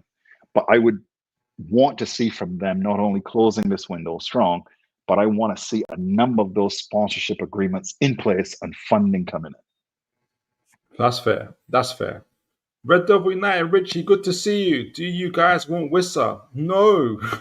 Well, from my opinion is that we don't. I think Brentford did exactly, Richie. He's a bit too old. I think I said it to you earlier, Bobby. I was saying, like, I look at the players' age and I look at the players' wage when it comes to like Newcastle being linked. And Wissa doesn't. Well, maybe on the wage part he would, but not in terms of the age. And I pay the wages. Pay the wages, and I think Brentford did a job, and they used our name to get it out into the paper that we're after him. And people got to ask themselves, how do we go from 23-year-old Ekitike to 29-year-old Wissa in a space of 24 hours? Like, have we run out of 23-year-old strikers or younger strikers? I don't think we have. I'm secretly hoping that we're going to go after Sheshko. It's not a secret anymore. What? Are you serious? Deadly. Philip, you are into this youth thing too much. What is that? That guy is not winning you anything next year. Wissa, I'm going into battle with a Spanish team. I want Wissa. I don't want Sesko. I can tell you that right now. You have to remember this. At the moment, Newcastle's front line is Isak, who's 25 years old, Gordon, who's 24, 25 years old, Elanga is 24 years old. So it's not a young back line. It's a front line. It's a front line that's heading into its peak. So it's doing well. We're not babies. The support for that is Barnes, who's 27, Murphy, who's 29, right? So adding a 21, 22-year-old Sheshko isn't an issue. Like, it balances it out, really. So I don't see it as an issue from that point of view, in my opinion. So I would like to see a 30-year-old in that front line, personally. well, we had Wilson, but he was getting injured all the time, and we actually tried to renew his contract, and then he said He's no. not fit. You know, a Brighton Exactly. one that can actually play like wizard. or as I said, I like Guirassy a lot. Just Boniface. like I mean, those would make a difference for you. they would, but then they also take up a lot of space in terms of PSR and the way, especially with the wages. Like it gets a lot difficult to keep in when you get a whistle in to then you have to sell someone. So it's not like yeah, go on. Hello? I crossed you, but No, that it's is okay. that is the education piece that I want Newcastle fans to zero in on. I want that PSR thing out of their vocabulary. It is not relevant, right? No, FFP is relevant, but UEFA FFP is relevant. But I think this is where, as soon as you sign a few proper sponsorships, that question immediately goes away. We've got 4 sponsorships that have been blocked by the Premier League. Like literally, that's why we've been waiting for this ATP ruling with Man City to get out of the way. Right. So it's gonna go, right? We hope so. We've put in 4 sponsorships, and then the Premier League are blocking it. I think Man City for sure, they're teeing up something big right now. But anyway, yeah, you know the details of that better. But I do think PSR is a complete joke right now. There are enough 100%. that have been established that I would be pushing pressure on the ownership to look. This is no longer an excuse. Copy a loophole and let's just get this done. You have to build that initial base. City did it. Roman did it. Clearly, because how is Clearly gotten it done? I just showed you guys the disastrous cash position we were in if we did not win the get disqualification and win this World Cup, right? But you have a bigger financial base. You have a bigger global brand. Like that's something that we have to remember. Mike Ashley, it's like he was given a BMW and he took the wheels, the alloys, he took the dashboard, and he just left a shell. Now, it's a bit like what was that program? Pimp My Ride, right? Manchester City was not different. Different, but it was operating in a different time, and it didn't go from Newcastle had the 6th highest revenue in the Premier League before Mike Ashley came. And then after he left, we had lower revenue than promoted teams. Like that's insane. So you've got to build that back up, and that's where you should be taking free money. Now, one thing they can't block is the PIF lending you money. The other thing they can't block, they can limit it though. They can limit it though. That's the only thing. So I think you can only put in like 90 million or something like that. Like it's crazy. No. Oh, you can put more. Okay. Well, this is where you need to use the holding company structure.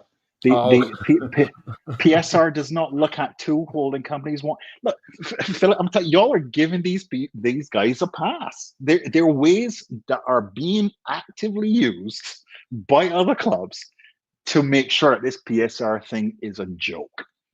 And I think that every time, and this has been the response. I was listening to the Toon review just as I was preparing for this show. Same thing, because of PSR, we can't. No.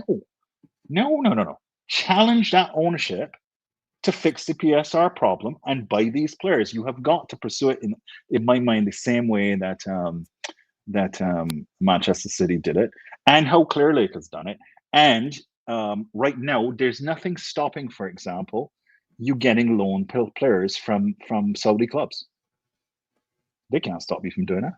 I don't think we've got one just yet, actually. Why has this not been done? This is easy. We'll see. It depends. Does we have to find out? Does Eddie Howe want someone from the Saudi clubs at the moment? There's those questions as well. But we'll get back to it. Banner B, good to see. Well, I don't know if it's your first time, but welcome to the channel. God bless you. Newcastle haven't won anything against Liverpool. If they don't win, if they don't win nothing next season, he won't sign that extension. Then he will be down to 2 years, and they're going to be in problems. I mean, there's forgive me, Bannaby. I understand what you're trying to say, but there's a lot of ifs and buts, and if we haven't won Too anything. speculative. Yeah, it's very speculative. Like, are you happy you got Ekitike? Because you don't sound like you're happy you got Ekitike. Like, I haven't seen the Liverpool fan come up here and say and like boast that they've got Ekitike so far. You know, if Newcastle haven't won anything, what I don't understand why the big thing about you're not going to do anything with Isak. Like you've won the race for Isak for Ekitike, guys. I mean, like, why has nobody come on and said, we've got a great player? Like, Philip, they're crying so bad. You have no idea. When you listen to them sound. Honestly, like, you've got a great player, but all you guys are talking about is Isak. Low fat, mo fat. Glad Liverpool never got in. Thanks, Mo.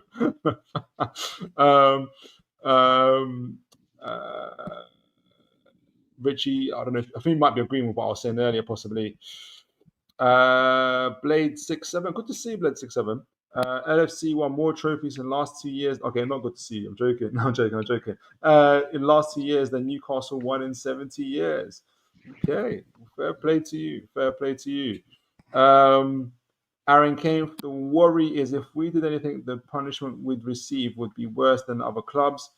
You're gonna get Bobby onto you in a moment, Aaron. I think that's why the clubs are cautious. Bobby's like that guy. We're like, I'm not stealing that car. Bobby's like, come on, man. Like, no, they're not gonna find out the license plate. They're gonna change you just change the registration. Like, what's No. There's an in between. There's absolutely an in between, and I look, the fan base is letting them off. The fan base needs to hold their feet to the fire. These excuses are no longer acceptable. Okay, we're going to keep it. It's going to be so interesting to see how this transfer window ends. Aaron Kane, this Man City case has been dragging for so long. Well, they won it, and then the Premier League then went and started creating rules that were unlawful again in the first. It's crazy. It's crazy. So they've gone back to court again with it. So low fat, mo fat, City ain't guilty. The Premier League just can't bring themselves around to admitting it. The embarrassment is overwhelming. That's going to be a huge. We're still waiting for that result. There's 2 different cases as well. Wobojog, the PIF can sell the women's team for $1 billion. Get someone from the royal family to buy a 20% stake in it. You're speaking Bobby's language here.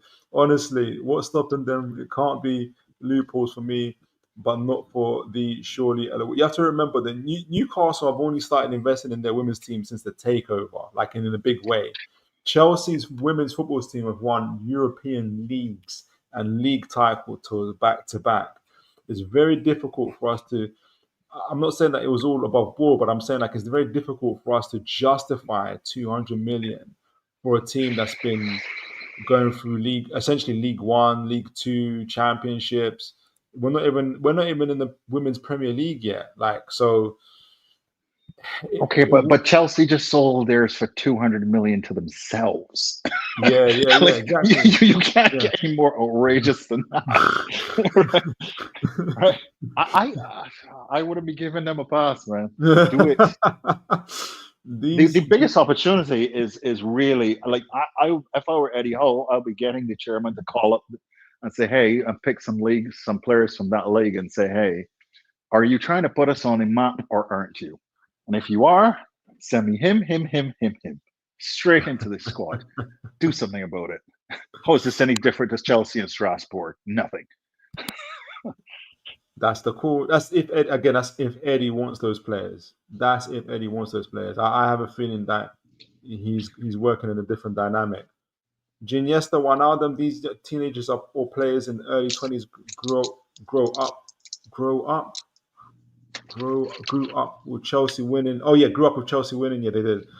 So that's another reason to why I think Lavia Casado rejected Liverpool. Sheesh.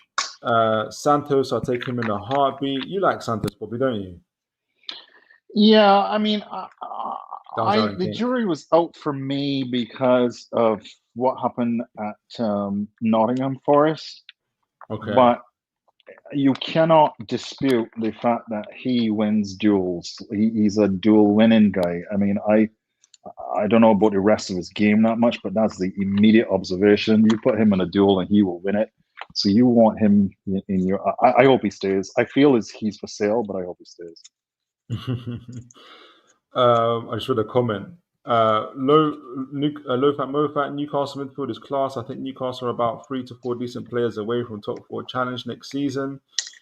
You're gonna get Bobby. I can hear him like yeah, they are, aren't they? Warble Jog. Phil, I clocked. Bobby is actually a Ted Bowley burner account. He's selling, loaning Chelsea players instead of buying. Warble Jog. I've clocked. Oh no, so I read that one. Chelsea, low fat, mo fat. Chelsea deserved that. CWC, they were class. Yeah, they played a really good final. To be fair, Adrian Pickett. So Chelsea are sailing perilously close to the wind. Would you say that, Bobby? High risk, high reward. Absolutely. We would have. We were in a £60 million hole, right? Just a couple of weeks ago, and would have to do a fire sale to fill it. And people will hold us over the barrel, right, to give us that cash. So we are, but this is where look. These guys are using other people's money and taking extreme risk and getting lucky. That Club World Cup was pure luck. If you look at the path that we had to the final, it was mad. All the European teams were on the other side, right? So, risk gets rewarded, and you got to be lucky in the meanwhile. He who dares wins. There we go. David Barter, hit them. Oh, yes, folks, please do hit them like button. Like, you've been really consistent viewers, and I know we're heading just over time with just a couple more minutes, and we'll be done. But you guys have been absolutely phenomenal. And Bobby, who's been here right through the beginning to the end, pushing Newcastle to do more as well. It's been absolutely incredible show, guys. You gotta hit those like buttons and like, share, and subscribe, folks. You've got to do it. Adrian Pickett, talking of sponsorships, Bobby, what's the deal with Chelsea's shirt? What is the deal with Chelsea's shirt? What's happened there? No, the Club World Cup will benefit us in that way as well. So what I expect, apparently there are a number of interested parties. So we're looking at £60 million in sponsorship per year. For the next 5 years. So that £200 million deficit is going to be reduced to 140 as a run rate. But it's actually an interesting story here, just to show you the creativity that's taking place at Chelsea. I hope you got a minute. Have you ever heard of a company called Infinite Athlete? No. That was our shirt sponsor in the first year. Oh, yeah. That company sells nothing to anyone that watches football. That company was formed a few days or weeks bore the sponsorship was announced. Shell company somewhere doesn't actually conduct legitimate business. Okay. It's a software company or something weird like this, and nobody knows who buys the product. Okay. But that was a nice fat check. Oh, and can anybody do anything about it? No. Complete sham transaction, but generated some revenue. It's owned by the investors in Blueco. All right. So this created a sham company, a transaction with no commercial purpose. Because if you're going to sponsor a football club, you're pushing a consumer product that the people viewing the football are going to buy. Nobody watching football is going to buy this. Right? It's not a consumer product. So that's how aggressive these guys have gotten, and nobody would know about that. It's not even being reported anywhere. Wow. Adrian Pickett talking to us. That's the one we did. Low fat, mo fat. Rumor control. Rumor control is rife these days. So much BS on social media. Absolutely. And Adrian Pickett, Bobby needs to approach PIF directly. I'm sure you guys are in good hands. They've got the best advisors. Look, as long as the fan base continues to be comfortable that they are committed to putting you on the map, then I would trust them. Okay. The day you start to doubt that, you need to start speaking up. And I think the conversation around the excuses around PSR and, oh, the league is going to react this way if we did it, so we're not going to do it. I've heard that way too much throughout the fan base. You got to be on the front foot and start pushing some of these things if you want to be successful, in my judgment. Oh, you heard it here first, folks. David Barter.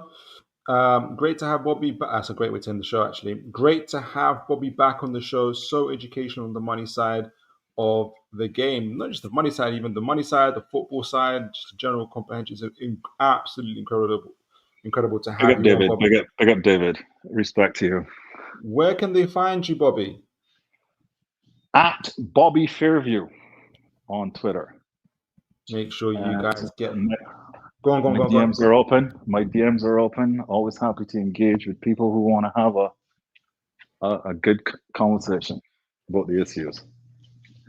Absolutely phenomenal. Guys, chat, you've been absolutely incredible. We brought to you all the latest. We discussed the transfer saga, Ekitike, Isak, who won the war, who lost the battle, who won the war, all that kind of conversations there. We did a very brief, but not too bad outline in terms of scouting report on the 3 defenders that have been linked to Newcastle United.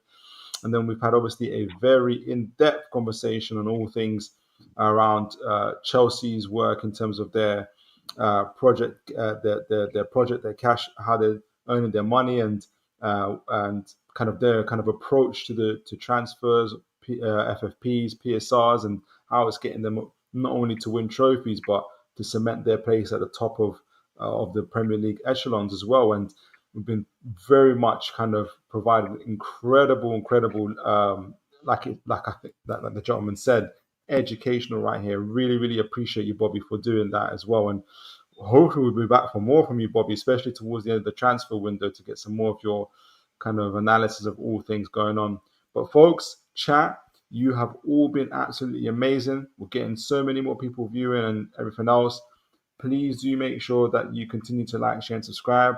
But most importantly, make sure you look after each other. And as always, folks, God bless and take care now.